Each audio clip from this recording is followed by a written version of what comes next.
from the Salvation Army National Headquarters, this is the Fight for Good podcast.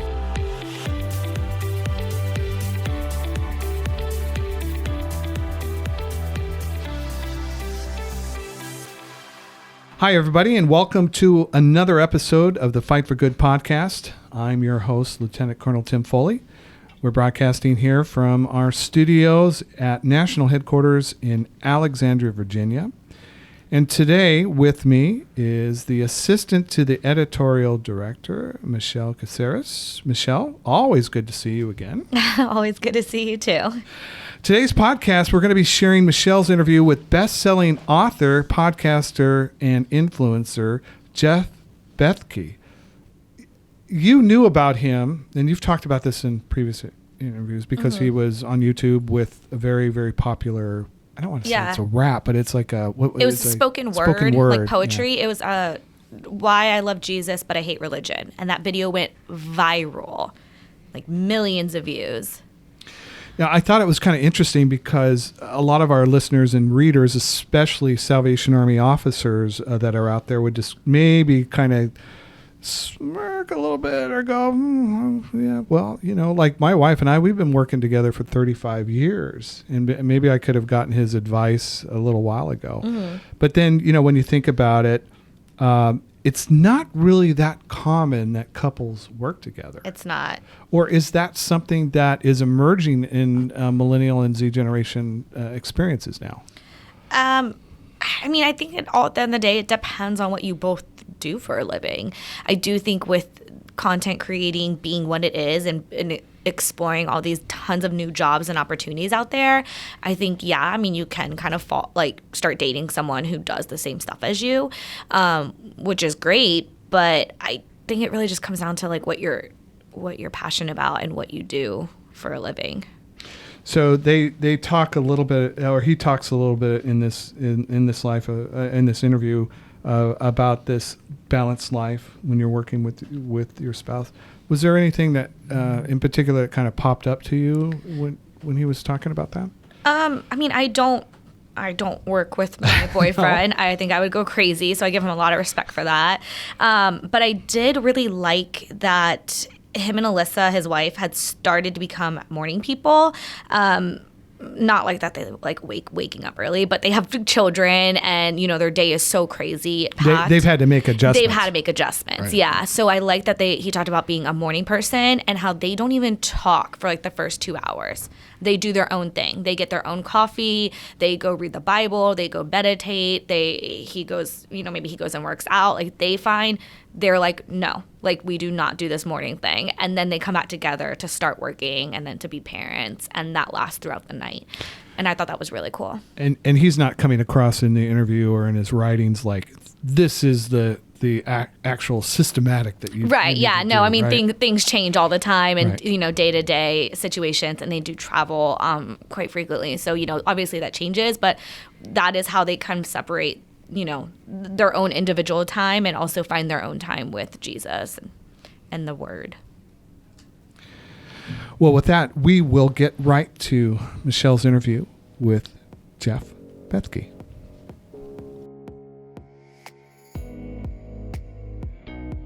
Just kind of tell us a bit about yourself, your background, your job, and then, more about your job, because, like, I think, do you work with your wife?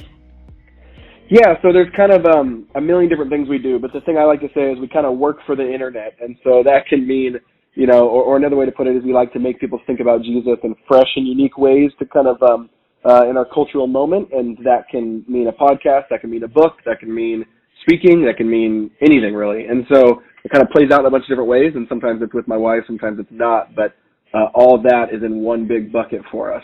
That's cool. And, you know, it was interesting. I remember back when I was in high school, your YouTube video, it was like, why you love Jesus but hate religion.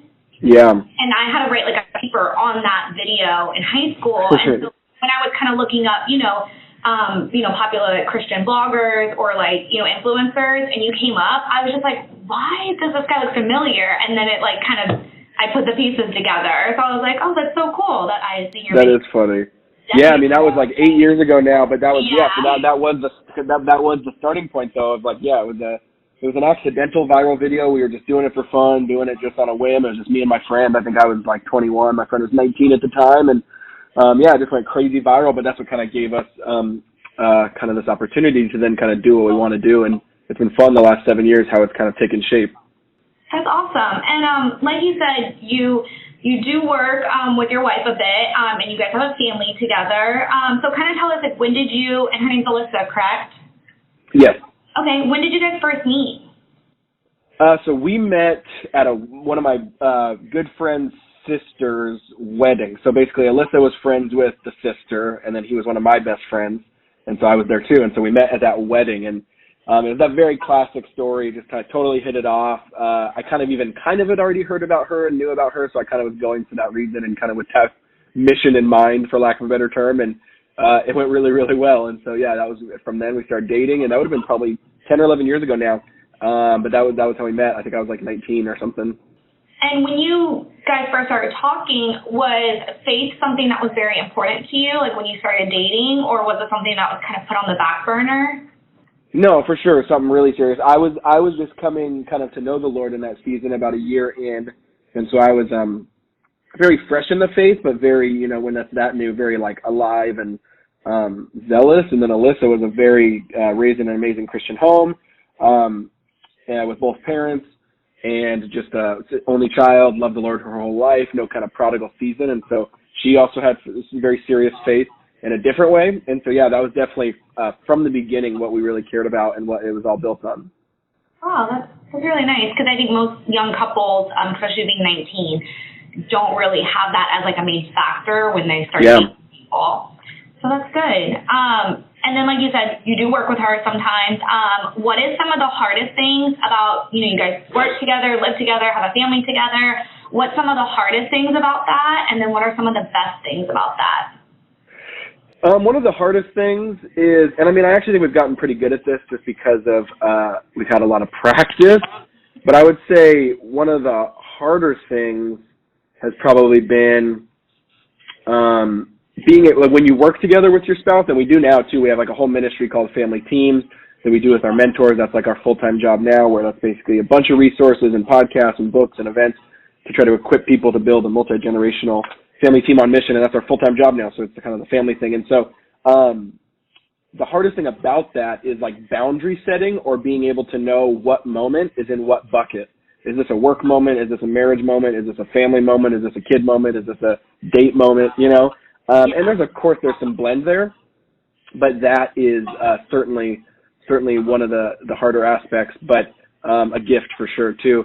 And then, and I won't say the same thing as the best part. The best part is, man, you grow so much closer together just by pure math, because we are together more than, we've been in each other, literally just the amount of hours we've probably spent together the last 10 years because we work together is probably about the same as someone who's been 20, 30 years married. Now, of course, we're not that level of maturity, we're not that level of depth, but just the pure amount of time, which is really enjoyable and special and fun as, best friends, is the same. That's good. And then, like you said, like trying to find that separate time to be, a couple versus like being parents versus work partners.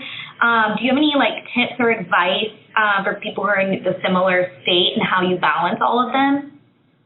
I think the best thing to do is just to really set really good buckets and really good boundaries of, hey, this time is this time, this time is this time. And so I think we've been able to do that. And when you just name it and claim it, and you kind of say, this is a date time, this is a business meeting, this is because sometimes couples also feel really weird about being very like business oriented. I'm like, hey, just let's get down to business. Let's have this talk. Let's solve this problem. Let's go, go, go. I think actually being okay with those different moments and kind of putting on different hats in different moments and claiming which one those are is really, really helpful.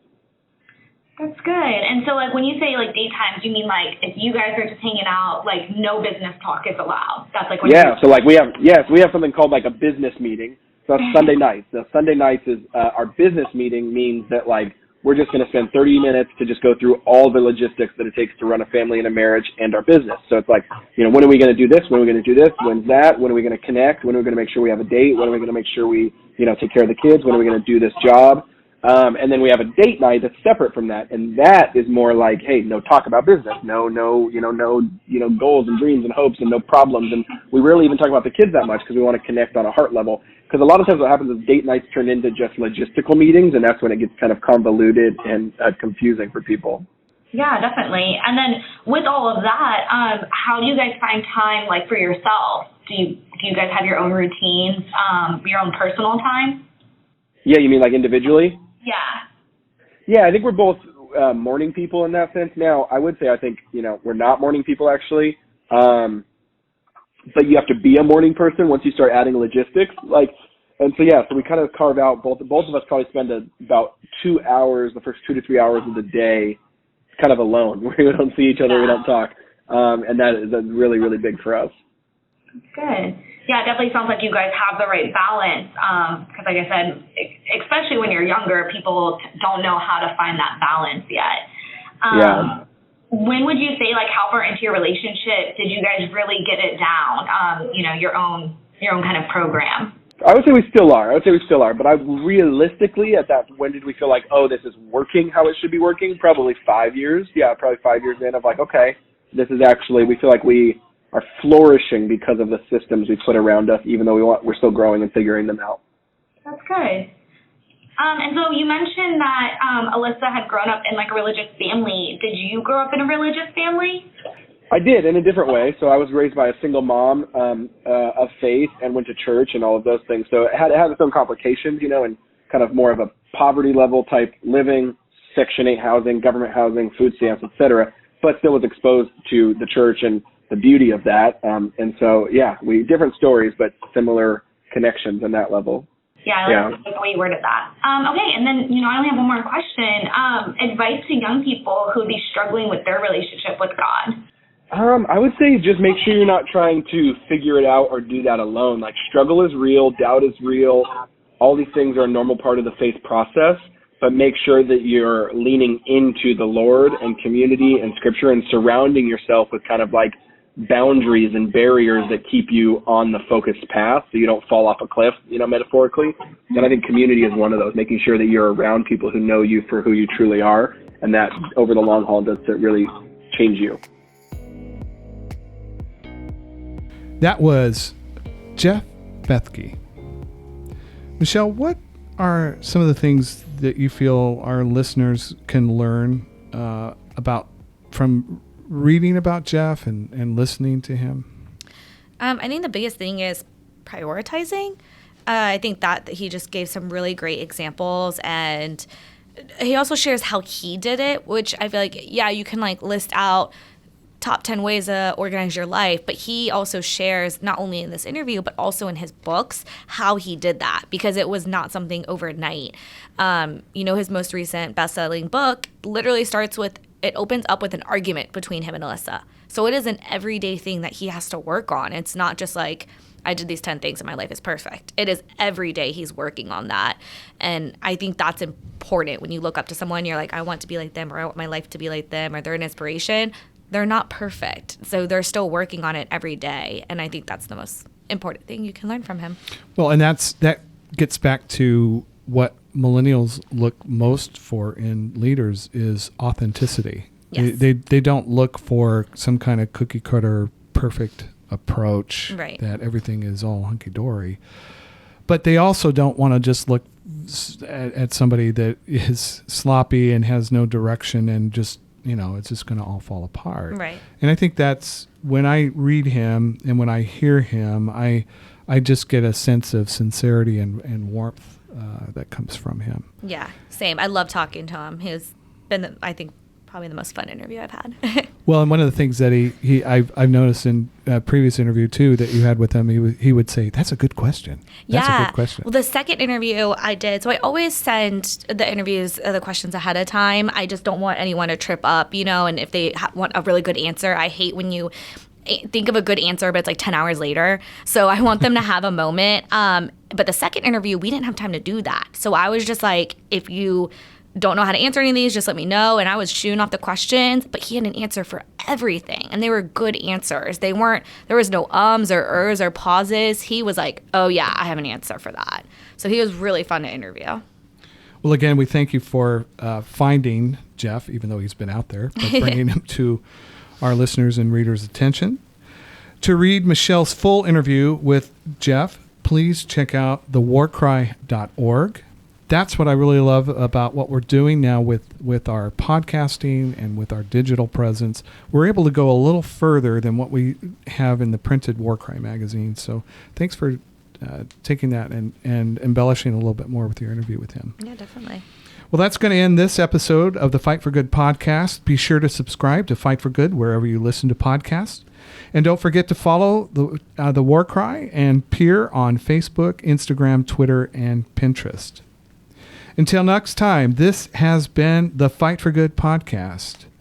We hope you have a great day and that you too are able to find balance in your life. God bless you. Subscribe to Fight for Good wherever you listen to podcasts.